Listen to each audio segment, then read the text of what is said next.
Reef quiz number 1, coral energy production, photosynthesis, and lighting. We share 20 questions and answers from our 52S2 Live. Can you beat the community and Jason? But more importantly, how much progress is the hobby leaving on the table? 52S2, quiz hour number 1. Okay. Coral energy production. Okay. Which of these is not a benefit of getting coral energy production right? Lower mortalities, tissue growth, better color, skeletal growth. So energy production. Energy production. Not the tricky part. Yeah, so it's a bit of a riddle, isn't it? I'm gonna go with skeletal growth. All right. What do the people say? All right. And it's pretty well divided. Lower mortalities. I'll leave it up for just a second after I do it. Okay, so lower mortalities was number 1. But I'm going to tell you right now, it's actually better color, which is almost one of the lowest ones. See, the which is not. Yeah, which is not. So you're answering these fresh just like I am. I don't have the answers to these, so we'll see. We got to hit that 50% mark. Okay, so what is the benefit of getting energy production right? Well, definitely we're going to get tissue growth, absolutely, right? Because we're going to be able to create more sugar for the coral. It's going to be able to provide more energy to be able to assemble its amino acids into proteins and tissue. You're also going to get better skeletal growth as well. You have more energy for all the metabolic processes. You're definitely going to have lower mortalities because the corals are like not going to starve to death, right? So that's the whole purpose of providing light, is to provide more energy. Now, it's better color was the answer here, because there are instances where if you get, more energy, that you would get better color. But like really more production of sugar energy isn't directly tied to, getting better color pigments. Interesting. Now, that's not to say that you wouldn't get it sometimes, but of all of these, that is not the major benefit of getting energy production. Now, there's other aspects of light that might get better coloration. Like you might generate fluorescent proteins with some of the blue spectrum we'll get to in a little bit. Which is the predominant type of energy that a coral utilizes? Is it radiant energy, light energy, chemical energy, or thermal energy? Okay. And there's tricky words in here. Which is the predominant type of energy that the coral utilizes? So I'm hoping me and the chat agree on light energy. Okay, light energy. We'll see. Let's pick it for you. That would be 60% of people. So we're on the same page. Okay, it would not be right. And this is where we're getting like 50% of everybody I ask these questions to actually didn't get them right. And these are like my inner circle. And they're like, damn it, Ryan. Okay, well.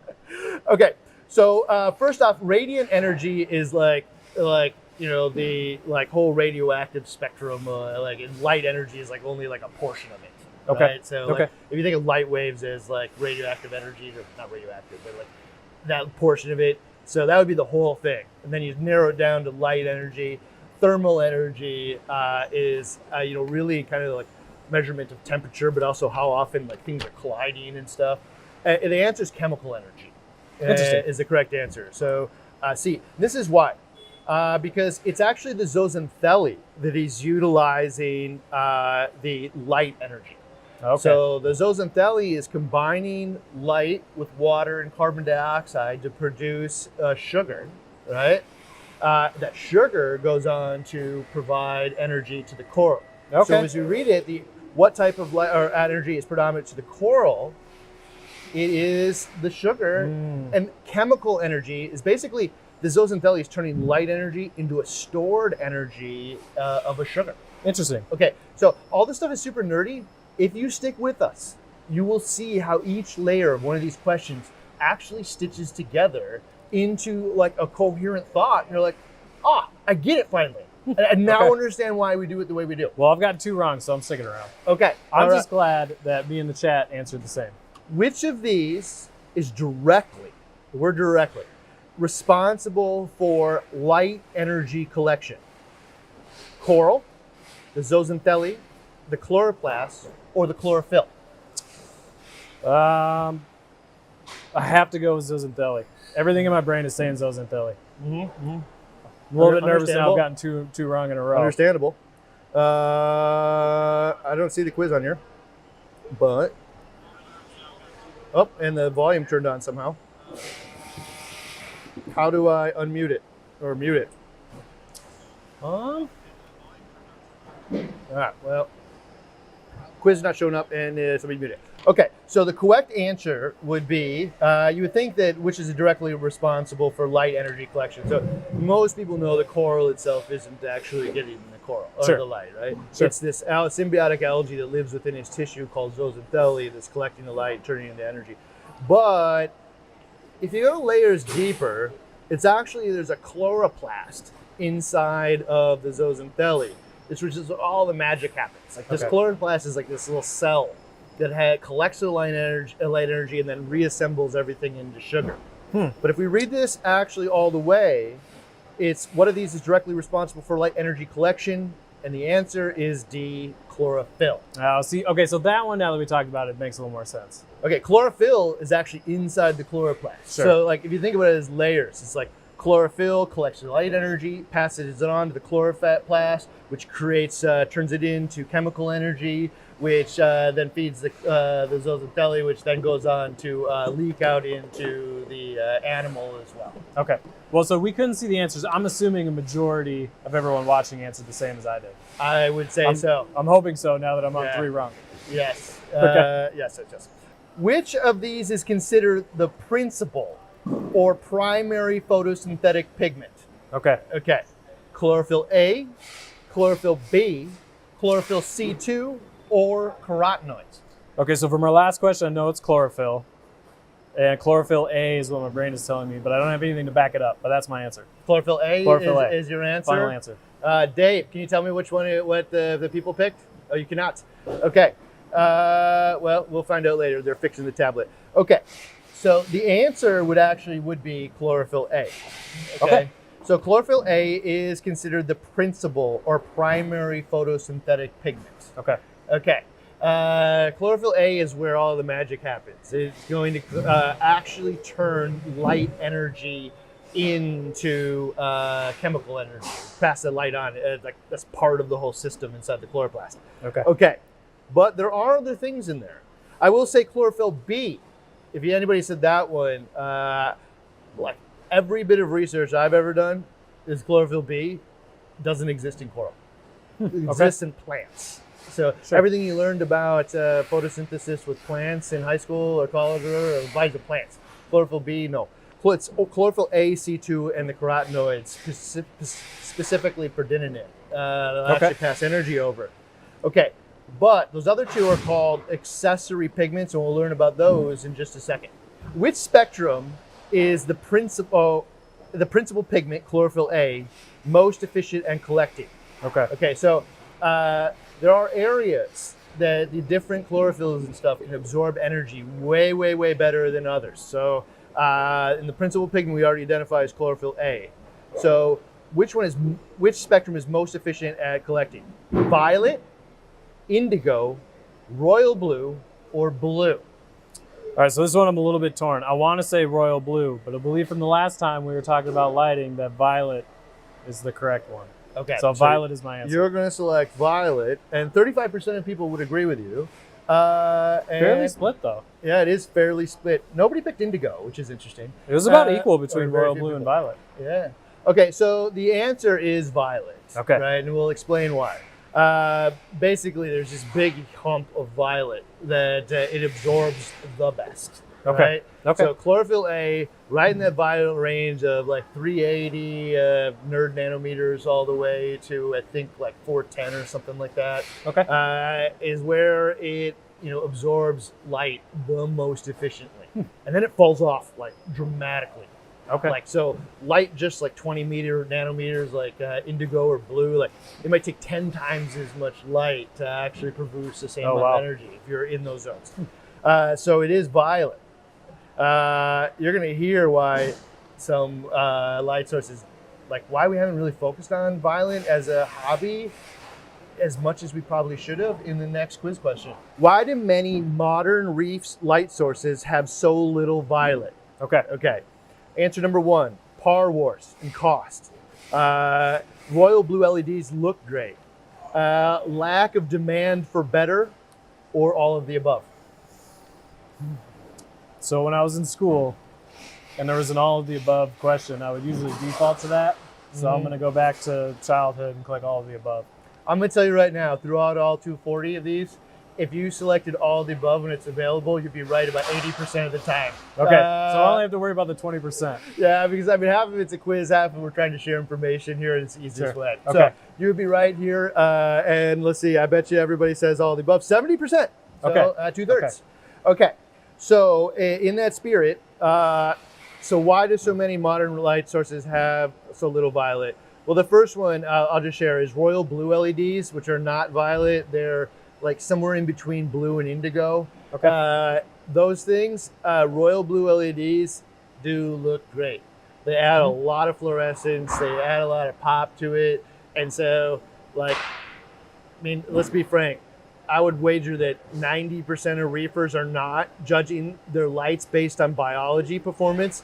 They're based on like what it looks like to the eye, and then they wonder why the corals don't do so well. Sure. But I will say it has to look good to the eye too.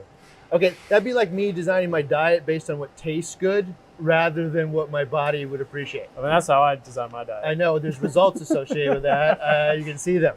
Okay, so another one would be par wars and costs.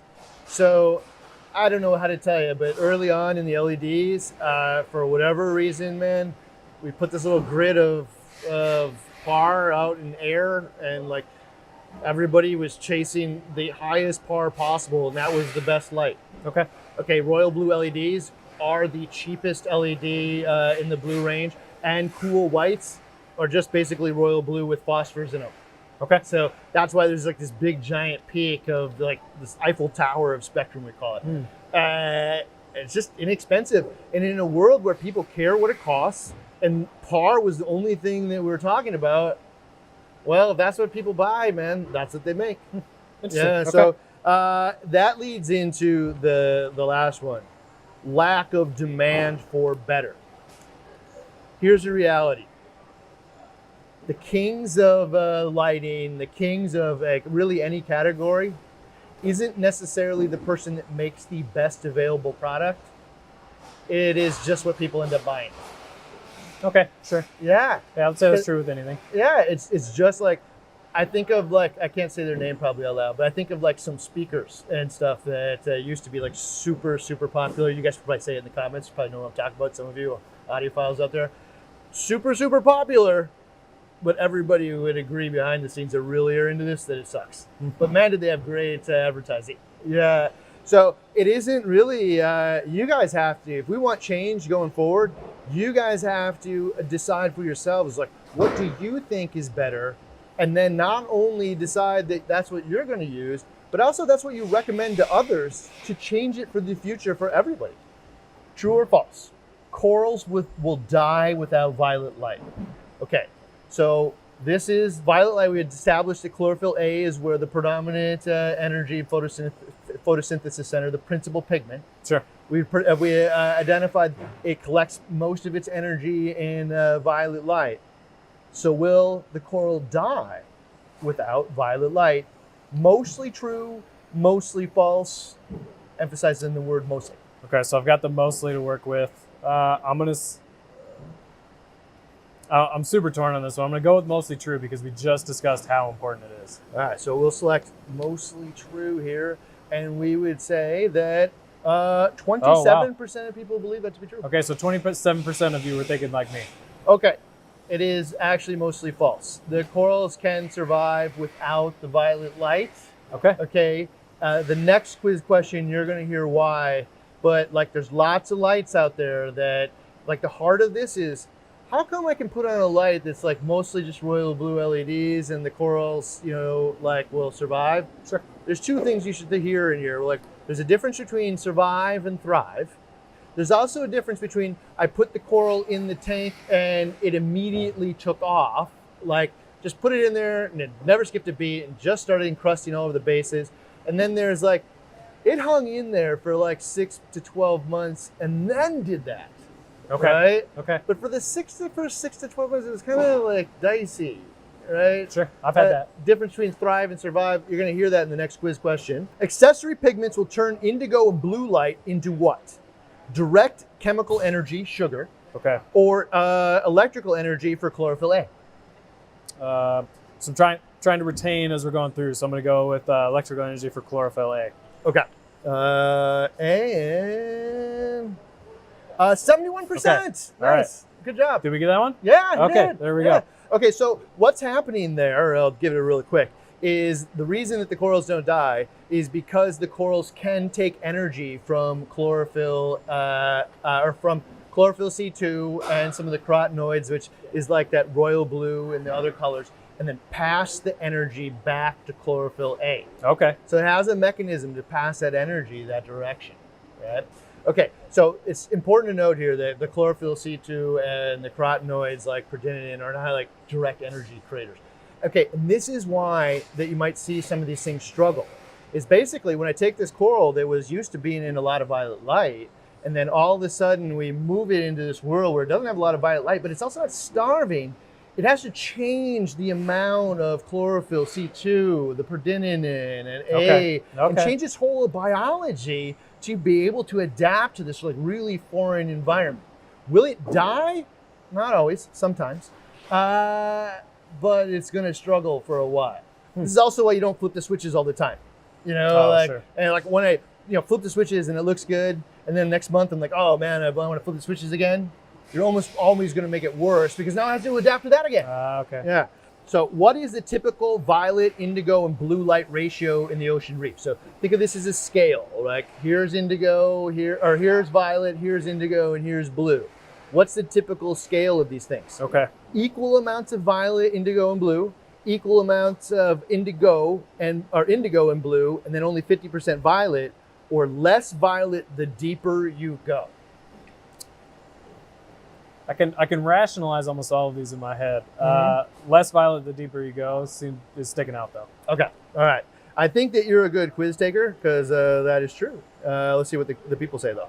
62% of people agree with you. There we go. So me and the community got the first however many wrong. Yep. So clearly we're all learning together because I think we've only answered one different. Yeah, we're probably hitting that 50% ratio also. Okay, hopefully. All right, bravo. Okay, so this is what that looks like. Is if you were to look at the sun, just like look at the measurement of the sun, it would be pretty even blue to indigo, and then violet would be down like 20% or so. Sure. Right. So it's pretty even. Like meaningful doesn't matter. Okay, but once I get down to like 15 feet deep into the water, all of a sudden the violet drops to about 50%. So 50% violet, and then indigo and blue are like around 100. It kind of tails off. But the deeper and deeper you go, the less violet you get. So it does adjust, right? So it doesn't mean that just because the sun has them all perfect that we want it perfect. And there's room, obviously, here to get this wrong a little bit. We just shouldn't like shoot for grossly wrong. Sure. So if it were me and I was adjusting, I would probably shoot for somewhere around 50% ish, and then the other two balanced. Okay. Right? True or false? UVA. This is like the UV that everybody talks about. It's going from 315 to 400 nanometers. Usually people are talking about reefing from like 380 to 400. It's like that. If you look at one of the spectrum charts, it's like way over to the left. Right? Okay. So true or false, UVA is critical to coral health and a successful tank. Okay. So I'm going to rationalize this with all of you. We just discussed the corals will adapt. So critical, I would say false. All right. What do we think? We're going to say false here. And 68% actually said that it's true. Well, it was almost 50-50, but answers kept coming in. Yes. Okay. So the answer is false. It is. Okay. When I say critical, man, I'm getting past the like survive and thrive piece. There's that. But like critical here, the reason that I'm going to say that is because, all of the ATI bulbs largely are missing this. Okay. Yeah, like so your blue plus bulb, which is like the most successful light source like ever, right? Yeah, I would say most people say that's a standard. Okay, still there's more sales of ATI blue plus bulbs than any LED we sell, right? Okay. Like it was certainly there for a decade before that. Right. Right. Absolutely. Okay. So nobody. I've not met a single reefer, no mentor, no anybody that would say that like you stick blue plus bulbs on there and the corals don't just thrive. Like instantly, you put it under there and they just take off. Yeah. Right? Okay. So it's impossible to say that sentence from every single mentor I've ever met in the last 20 years and every single experience I've ever had, and then say that UVA is critical. Now you could say there's some benefit. Nobody seems to know what the benefit is yet, other than maybe some fluorescent production. But critical to supporting the organism, Okay. I don't think you can come to that conclusion. Okay. So I would love to, I'm gonna come back and read the comments on this one, because this is one of those areas where everybody's kind of like trying to struggle and figure out, like, hey, why are my LEDs not working? Meanwhile, we're flipping them switches all the time. Meanwhile, we got this like giant royal blue peak. And then we're so worried about whether or not to get this tiny little bit of UVA. Put the new coral in, try to make the new coral look good with the rest of the corals in there. Yeah, I don't know. True or false, similar to this one. Red or infrared is critical to the success of a reef tank. Go back to my last one. I'm going to say false. Okay, so you're going to say false. And the community says 75% false. Okay, yeah, the answers are coming in real time, so it's switching. Yes. Okay, so the community would say 0% or 75%. And I got to tell you the same thing. I've used so many different light sources that don't have any red in them, and the corals have thrived.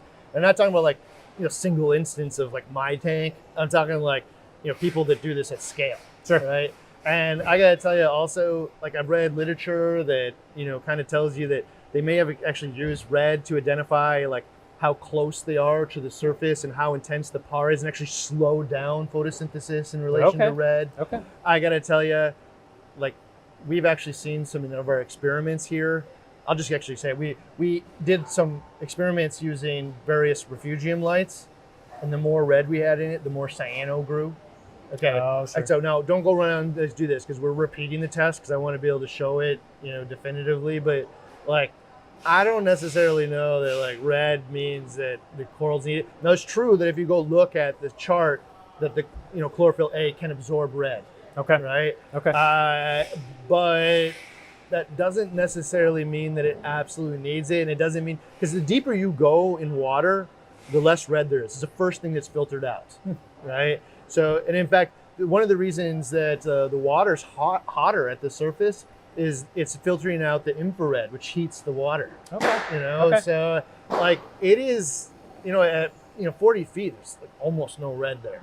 Sure. Yeah. So, in fact, even in our 2 feet, in our 2 feet test tank, we have tested, the PAR, in air and then under the water as well. And the only thing you really see is there's less red. Okay. So, interesting. It's hard to say, but I couldn't tell you that it's absolutely required. Again, blue plus bulb. Okay. Yeah. Now we know. Okay. Is there biological value to changing the spectrum throughout the day? Okay. So like sometimes you'll want it like blue in the morning, white in the day. I've seen it where you do blue for most of the day and all of a sudden white for whatever reason. Is there value in that? So yes, the sun does that. Okay. Yes, it looks cool. Yes, fluorescent protein production is better. Yes, but not for coral energy production. Okay, so I think the sun does that with seasons, not necessarily every day, but not an expert here. I'm going to say yes, but not for energy production. Okay, that would actually be correct, but I got another one in here that might be also correct. So okay. We'll go through them real quick. Okay, so it's true that the sun changes spectrum throughout the day. So like in the morning, you'll often see a bluer spectrum, then it'll be like a more balanced white spectrum at midday. And it's because the light is either coming from the sun, which is fuller spectrum, or it's coming from the sky. So the sun's like hitting the sky at an angle and then illuminating it, which is basically blue. Okay, sure. But then at dusk, it becomes really red. Okay. You can even see this like in sunsets, right? Right. So like I was being really nerdy, I could go out and like apply that knowledge and try to recreate that. Okay, so it's true that the sun does that, but the reason that answer isn't true is because just because it's true in the wild doesn't necessarily mean it's benefit in a reef tank. Okay. Somebody has to actually establish that, or it's just feel-good stuff. Sure. Right? It might be true. I wouldn't say that anybody's demonstrated that. I will say, yes, it looks cool. I agree with this one too. Yeah, I like in the morning to see it like all twilighty. I like to see, fluorescence, and I like to see it like a daytime. Okay, but it says, is there biological value? And looks cool is not a biological value. So that one's out, right? And that's one of the major mistakes that we all do here is we tune to our eye like it's some kind of painting, forgetting there's an animal here that actually requires a specific spectrum. That's a really good point. Okay, now yes, fluorescent protein production. Now, this is, I would call, what I call highly believable, but not proven yet. Okay. Okay. It is widely believed that if you grow corals under just blue light, that it will create more fluorescent proteins over time. And I'm not talking like tomorrow, I'm talking over time. It'll become one of those corals that just pops. Sure. If you only grow it under blue light. Okay. So this is the thought process of what's actually happening. So there's color pigments in there that just like reflect green back your eye and it's green. Then there's fluorescent proteins, which will actually absorb blue and then spit it back out as green, orange, or red. Okay. So a lot of these other colors are actually required for photosynthesis to happen correctly, but it doesn't exist. And it doesn't exist in the ocean at depths because we've removed the red. Right? Okay. Well, the coral can actually create its own spectrums, right? By absorbing blue and then re-emitting it back out red, it's creating its own light source within its own tissue. It can actually do that in red and orange as well, and yellow. So that one's new for me. Okay, so it is very possible, almost going all the way to likely, that in the absence of the other spectrums, the coral will create more fluorescent pigments just to compensate for the environment that it's in. Okay. Interesting. All right, this is one of those things where we learn from all of the things we've seen in the past. We make a theory, we test the theory, other people go test the theory, and then if we all come to the same conclusion, we've learned something new. Now, what did all of them answer with me? Yeah, that's a great question. The answer was the sun does that. Okay. That is one of the things I've gotten caught in the past is like trying to emulate nature perfectly, right? Sure. I don't actually want to emulate nature in every case perfectly because nature and a reef tank are not the same thing. But I do want to serve biology the best way I know possible. And there is a distinction there. What is PAR measured in? Micromoles per meter squared per second. PAR, 0 to 600. Micromoles a second, or none of the above. Okay, so I know PAR goes over 600, like depending on the source. And we're not measuring time, so none of the above. Also, I always default to none of the above. Or the all answer. Okay, and the community would select the correct answer, which is micromoles per meter per second squared. Interesting. Okay.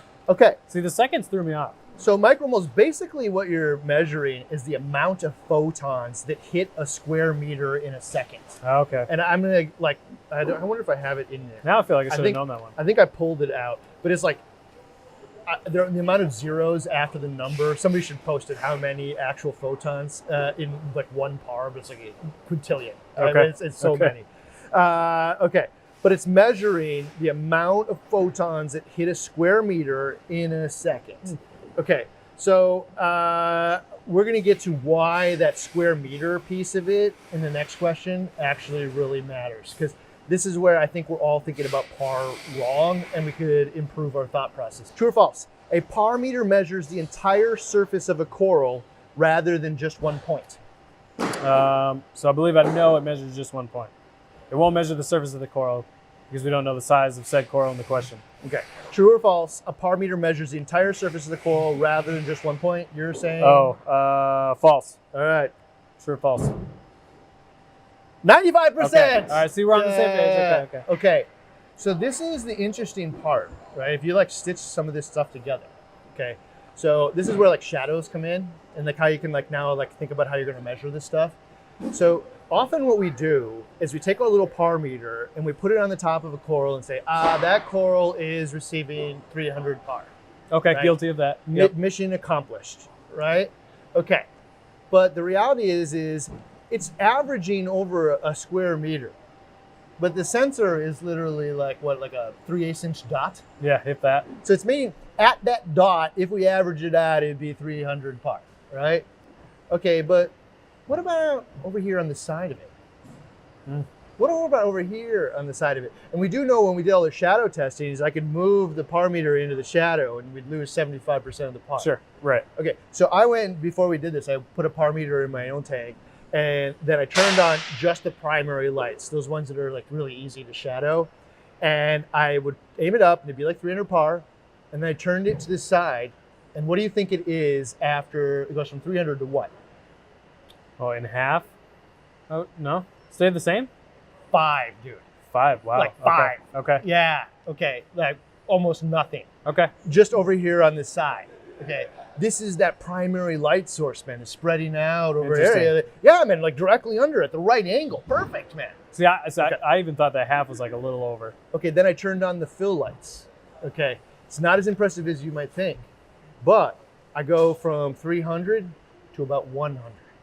Okay, Instead of still 5. Still significant, but much better than 5. Well, and then you're like, well, why are all my corals, when they're little, who cares? Like it's this little like, picky size frag, Right. It doesn't really matter. But once it gets big, why is all the tissue dying on the bottom? It's just not getting any light. Okay. Like, why don't they die like that in the ocean? Yeah, They grow big, right? And they do that under T5s, they grow big. Why in my tank is like, well, now you know the answer, right? And so that's part of why I keep building on this. Like, what is the par meter actually measuring? And then how do we use that to apply it? And so if you want to, go ahead and take it and measure it inside. Now note that you may go all the way down to like 50, but 50 is still 10 times 5. Right. Yeah. Okay. So there we go.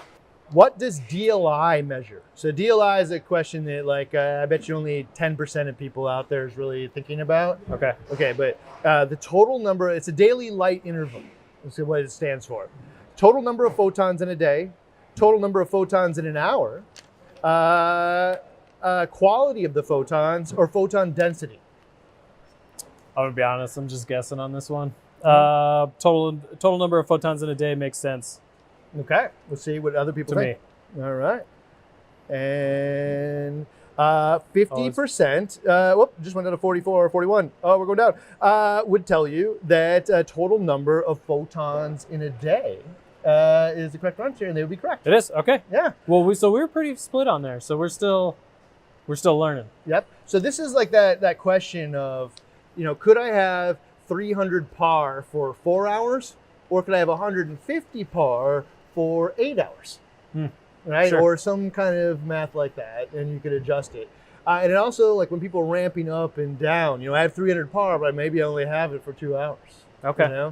And so what you're really counting is if par is measuring the amount of photons, hours that thing's on is measuring the total number of photons it'll be exposed to in a day. Okay. Okay, so for me, I have had the best results, honestly, with a pretty rapid, hit the sweet spot zone, within 30 minutes in the beginning and 30 minutes at the end. Yep. And then just leave it there and not mess with this. Doesn't mean that there isn't progress on the table. We couldn't learn something new, but for me, I have not found that trying to find these big ramp periods is any beneficial. In fact, you're maybe more likely to cause harm than you are good. Interesting. Okay. It kind of goes to that spectrum question of I'm changing the spectrum all over the place. Right. If I did it really well, maybe it doesn't matter. But if I did it poorly, it's just another area where I could screw this all up. Sure. True or false? If we're just counting photons here, per, which is the quality of those things, usable radiation, par is active radiation, DLI is the total number of these things, and then times it by some multiplier to bring it down because of the shadows, would equal the total usable photons. Okay, the shadows is throwing me off, so I'm going to go with false. The answer that everybody here thinks is 50-50, wow, man. Okay. What should make 50% half of us right? In my mind, it's actually true. So that's exactly it. I'm going to start with how many usable photons there are, which is per. I'm going to do the active ones, which is going to count them all, right? And maybe you could do these in a different order. But then I'm going to do the DLI, which is how many hours am I going to provide those photons? And then if half the coral is shadowed, I'm going to have to subtract half of that out, and then I'm going to get total usable photons. Now, this isn't like a math that you're actually going to do. Sure. But it isn't here. Like, you can apply this thought process to a result in your tank. Like, and this is where, like, anybody who's like, oh, well, shadows don't matter, throw that in the trash. That's just not true. True or false? An intentional approach to shadow elimination will always win. Okay, note the word always, because like I never ever use the word always, because always is garbage. Sure. So in this case, an intentional approach to shadow elimination will always win. I fudged it here with mostly true and mostly false. Okay. Okay. So we've got double. So the always throwing me off. It makes me want to pick mostly false. Okay. Otherwise, so, I would have picked true. Okay, you got false here. It looks like they didn't type in mostly piece of it. 71 is false. Okay, I will tell you that I believe this wholeheartedly, that an intentional approach to shadow elimination will always win. And think about, I didn't say that like removing shadows will always win. It's the intentional approach. Because if I have like a mixed tank, I might actually want to create areas in the tank intentionally through aquascape and light placement where like my blastos aren't getting hit with light because they almost like indirect light the best, right, in many cases. Okay, so, but in any case, if I'm thinking about not just my frag, but my colony, and I'm thinking about the animals, and I'm thinking about the growth pattern, and I'm thinking doing an intentional approach, 100 out of 100 times, man, I'll produce a better result than just winging it and hoping that it all works out. Okay. All right. What is the best way to know that you've made a positive change to lighting within 24 hours? Like a change of light, in 24 hours, I know I did the right thing. Okay. Okay. pH change, visual growth, I'm gonna actually see this growth somehow, an alkalinity test kit, or an aquarium monitor. Which one of these is going to tell me within 24 hours I did the right thing? So I'm getting rid of visual growth. I think the first thing I would do is test the alkalinity. So you're going with alkalinity? If I notice a drop in alkalinity, I would assume that they're consuming more. What do you think the community is going to say? Either alkalinity or pH. Okay. The community said 43% said alkalinity test kit. Bravo. That would be right. Okay. Pretty divided, though, between alkalinity and pH. Okay. So here's the reason why you would be able to do this. And this was one of the first like epiphany moments for me, is we actually went and changed the photo period on the BRS 160 at one point in time, right? And we extended it 2 hours. And then all of a sudden the alkalinity in the tank dropped. Okay. Right? Meaning it's consuming more alkalinity. Right. We had to bump up the levels or the amount dosed by 20%, which was, around the same amount of extra photons we were providing. Okay. Right? Okay. We provided more photons, we provided more sugar-based energy, and then all of a sudden it was consuming more alkalinity, meaning it was growing more. And then we would find this over and over and over again. So I would say that in almost everything that you do, if you did something and you wanted to know, like, man, did it do something good? You would just go and look at your alkalinity test kit. If the alkalinity dropped, you probably did something good. If the alkalinity did something bad, like let's say I turned the par from 300 to like 450, thinking more horsepower is more better. Sure. And all of a sudden the alkalinity started rising. It would mean that the coral is actually shutting down metabolic processes and consuming less alkalinity. I don't like what you just did. Will it adjust to that? Maybe. Easy, good, or bad gauge. How well does the hobby understand lighting and the energy needs of our corals? Now, not you specifically, meaning the hobby. If you were to go out and like ask the average reefer, go to the fish store and poll people, go on your favorite forum, go wherever it might be. What do you think that how well does the hobby understand lighting and the needs of our corals? Denial. It's just not worth learning, not important. Learning, but actually applying that information incorrectly. I think I got 80% of this down. Like, we're pretty darn close. Mastered, meaning we're just instinctively correct. I know how to not only take the lessons I've already learned, but I can apply them to almost any effort or any scenario, and I'll be correct almost every single time. Okay. Okay, which one do you think that we're in? I'm happy that there's an interpretation question. I think I got 50% on this one. Learning but applying incorrectly is my answer. What did everyone else say? Well, this is just a poll. This is just a pulse, man, so that we can all, there's no right answer to this one. Well, I prefer to be right. Okay, so where is it? True, we lost, oh, there it is. Okay, so it was learning but applying incorrectly was the number one. So Okay. like stage 2. So rather than right or wrong, for this one, we're all on the same page. 40% thought that we got 80% of this down. Okay. Interesting. Okay. I gotta tell you, I see way more than 20% of people doing this wrong. Oh, absolutely. Yeah, I mean, like just giant peaks of royal blue only, calling her a day. Not only does that not look as good as it could, but it's definitely not provided to provide biology, and they don't necessarily know why. So I think we're probably in somewhere in between here, which is we're learning but applying incorrectly and like getting on the verge. Like if only we could share this information fast enough, we would be the point where 80% of us are doing this correctly. Next Friday, Reef Quiz number 2, coral tissue production, and then we kick off 52S2 coming Friday, August 18th.